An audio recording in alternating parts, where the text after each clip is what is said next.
Hello and welcome to my channel. I'm glad you made it. Today I am going to be doing this baseball trinket jar. My granddaughter is playing softball again this year, and this came in the June box from Resin Mold box, so I thought it was perfect timing to make this. I have 6 ounces of Bondcrafter resin mixed up, and I'm going to be using my Eye Candy Satori White Pigment Paste. Just going to give it a stir. It's been sitting a little bit. Got to break it up, get it mixed in good. I want to make sure it's not clumpy and doesn't have that skim coat on top of it. I'm going to just grab a little bit onto my popsicle stick there. Give that a try, see if it's transparent or if it's opaque. I don't want this to be transparent, so I want to make sure I have enough, but I want to use a little at a time so I'm not overdoing it, making it too heavy.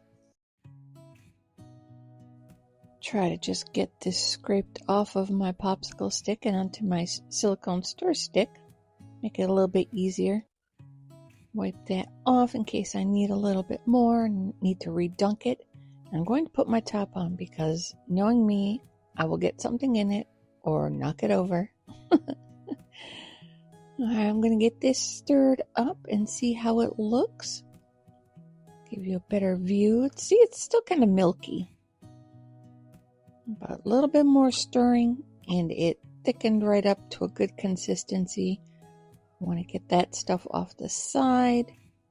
Get it mixed in. I think that looks pretty good, so we can pour into our mold. I do need to get my isopropyl alcohol though, and I'm going to give my baseball a squirt of isopropyl alcohol just to try to avoid any bubbles there at the bottom. And as always, I always put my fingers down in there and swoosh my fingers around. I don't know if it helps or not. Makes me feel better, but I'm spreading it around just to make sure it's getting all that bottom ridge. And they say spraying the isopropyl alcohol isn't good for your molds. It breaks the silicone down after a little while, which it probably does. I don't know. I've been doing it for a year now and I haven't had any issues with my molds, but I also don't use my molds all that often, once or twice is all I use them, unless somebody's asking for something specific, and then I'll use it more.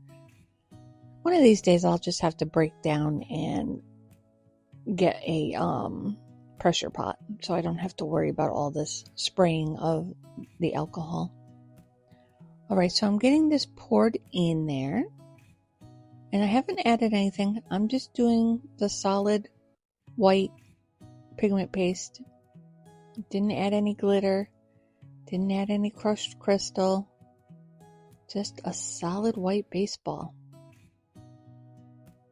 I'm going to keep it traditional looking. I really enjoy baseball. Went to my first game when I was probably 11 or 12. Went to Fenway Park to see the Red Sox play. Excellent stadium to go to. The excitement and the energy in that stadium just doesn't compare to any other place we've ever been. We took our youngest to the Red Sox game, and she was 4 at the time. She was so excited. She was all geared up in all her Red Sox attire. She brought her glove. She wanted to play with Poppy. She wanted to be down on the field and play baseball. When we got there, she was so disappointed that she couldn't go down on the field. I don't think she really understood that we were just going to watch it. She wasn't going to be actually playing on the field with the big boys. I felt so bad for her. But it worked out in the end because she ended up winning the golden ticket, which is this raffle that they give away. And she got some merch, some signed merch, so that was good. She got herself on the Jumbotron, and Jerry and Remy picked her and her brother as Fan of the Week. So they were on a Nessun broadcast that day. kind of made up for her not being able to go on to the field and play with Poppy, but maybe just a little. I don't know. She's probably still scarred to this day. We brought her to another game. We went to Cincinnati Reds game, and they were playing the Red Sox. And we sat behind the Red Sox dugout, and she was trying to talk to one of the pitchers. I won't mention his name, even though I would love to. And he was ignoring her. And Brock Holt heard her talking and came out and talked to her, asked her how she was doing, if she was having fun. He was so sweet to her.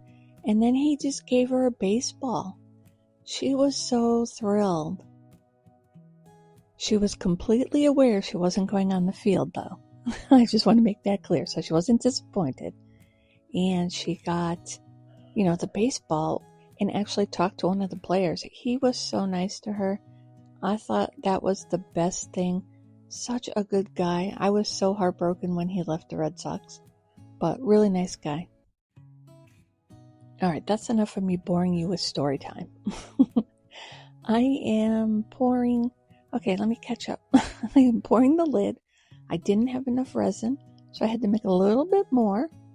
So 6 ounces is not enough for this. I should have went back and looked to see how much this took before I even started, but I didn't. If I remember correctly, I think it's 7.5. But all right, so I made up more. I poured it in the lid, and now I'm just going around with my dotting tool, trying to get any bubbles that might be hiding in there, coaxing them out, trying to get them into the middle. Bubbles love hiding under the edges on these lids. They just get trapped there, and then you end up with a big gaping hole that you'll have to fix afterwards. So try to get them out and try to avoid it. Pull them into the middle. You can pop them with a long neck lighter or give it a spray of the isopropyl alcohol. I will be back in a second for demold.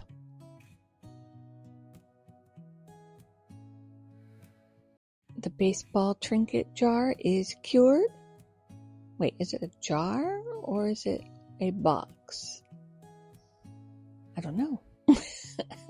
It's round, so it's got to be a jar.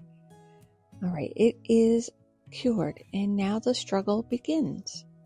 This was so hard to get out of the mold, and I did not have my isopropyl alcohol to give it a squirt.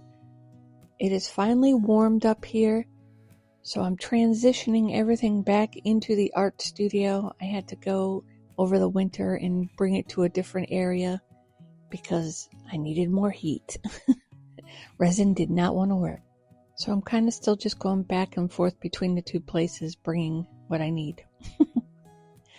All right, we finally got this. Let's get this out of here and take a look. I love the solid whiteness of it. It looks like an actual baseball. It's so realistic. My daughter saw it when I was done, and it was sitting on the table. She was like, "Oh, a baseball." And I said, "Yeah, do you like that?" She goes, "Wait, you made this? This is resin?" I said, "Yeah, it's resin." She goes, "I thought it was a real ball. It looked like a real ball." So I guess I did a good job. All right, let's get this top out of here and see how that came out. I don't see any bubbles, but of course that doesn't mean anything because it's white on white. This should come out much easier. Here we go. Yeah, that's better. That's the way they should all come out. Well, that looks really good. I like that. Now we have to make sure we get it lined up the right way so all the laces line up. That looks really good. It really does look like a baseball. That looks really good. I like it. All right, I need to color it. Those laces need to be red. And I was trying to think of what I wanted to do. And really, I think my only choice to try to keep it traditional anyway is just to do the red paint pen. So I have my Let's Resin markers out, and I am going to go along all those laces. I'll try to take it slow so I don't mess it up and smudge it all over the place, especially when I don't have my isopropyl close by to clean it up. This will probably take a little while, so I will just go ahead and do this off camera, and I'll come back when I have it all done. I just want to make sure I'm going slow enough, like I said, not to mess it up. No reason to sit here for that long. So I am going to go and do the lid and then the baseball body part itself, and I will be back to show you how it looks.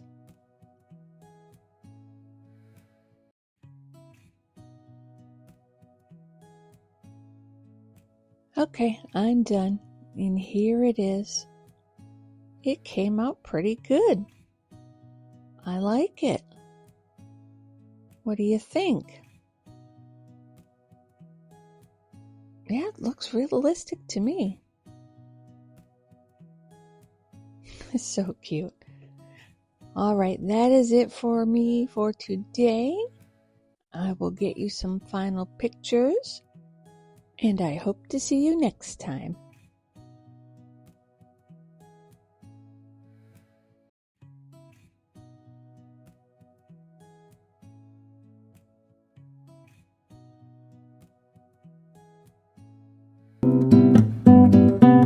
Thanks